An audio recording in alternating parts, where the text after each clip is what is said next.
नमस्कार दोस्तों, जय जोहार। मैं कौशल तिवारी और भिनिया संध्या में आपका स्वागत है।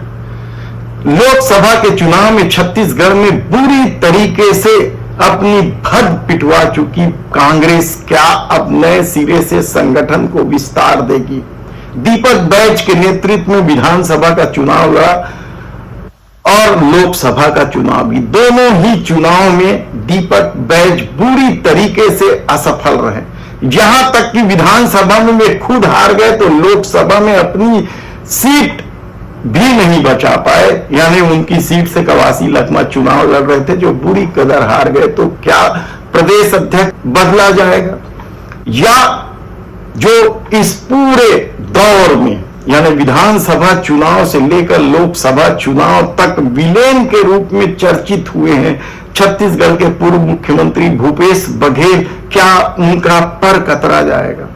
भूपेश बघेल के बारे में कहा जाता है कि उन्होंने दिल्ली में जो तालमेल बिठाई है उसकी वजह से वे अपनी राजनीति तो साध लेते हैं, और शायद यही वजह है कि वे रायबरेली तक अपनी एंट्री करा लिए। लेकिन क्या भूपेश बघेल को अब कोई महत्वपूर्ण पद मिलेगा? क्या नेतृत्व यानी हाई कमान भूपेश बघेल पर भरोसा करेगा? विरोध कई हैं, खासकर हम टीएस बाबा की बात नहीं करते हैं जिनका खेमा तो शुरू से विरोध करता है। उसके अलावा भी सामान्य कार्यकर्ताओं में यदि भूपेश बघेल को लेकर नाराजगी है, असंतोष है, तो क्या पार्टी हाईकमान को इसकी खबर है? कहा जाता है कि भूपेश बघेल ने 5 साल के अपने कार्यकाल में केवल अपने कुंबों का भला किया। सामान्य कार्यकर्ता हो या दूसरे गुट के कार्यकर्ता उन्हें तवज्जो नहीं देते थे, जिसकी वजह से न केवल विधानसभा का चुनाव में हारना पड़ा बल्कि लोकसभा चुनाव में उन्हें स्वयं प्रत्याशी होते हुए पराजय का मुख देखना पड़ा। तब ऐसी परिस्थिति में क्या भूपेश बघेल का पर कतरा जाएगा, या दिल्ली में उनकी जो पहुंच है उसके हिसाब से उन्हें कोई जिम्मेदारी दी जाएगी? इसके अलावा जो नाम है उसमें ताम्रध्वज साहू है। कभी गांधी परिवार के वे चहेते रहे, लेकिन विधानसभा चुनाव तो हारे ही हारे। लोकसभा का चुनाव भी साहू गढ़ में नहीं जीत पाए। तो क्या अब उनकी राजनीति अब खत्म हो जाएगी, या संगठन में उन्हें कोई महत्वपूर्ण पद दिया जाएगा? कहना कठिन है। कहा तो यहां तक जा रहा है कि अब ताम्रध्वज साहू की राजनीति लगभग समाप्त है। तब ऐसे में जो प्रमुख रूप से इस दौर में ताकतवर बनकर उभरे हैं या जिनके प्रति लोगों की निगाह गई, वह टीएस बाबा को क्या कोई महत्वपूर्ण जिम्मेदारी दी जाएगी? हाशिए पर रहे हैं वे। मुख्यमंत्री बनने के लिए लगातार संघर्ष करते रहे।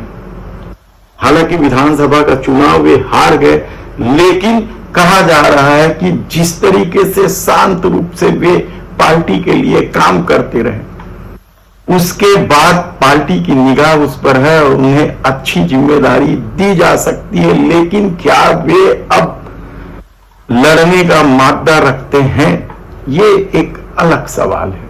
तो दूसरी तरफ हमेशा ही शांत स्वभाव के माने जाने वाले चरणदास महंत ने न केवल विधानसभा में अपनी ताकत दिखाई बल्कि लोकसभा की एकमात्र सीट जीतकर कांग्रेस की लाज बचाई है।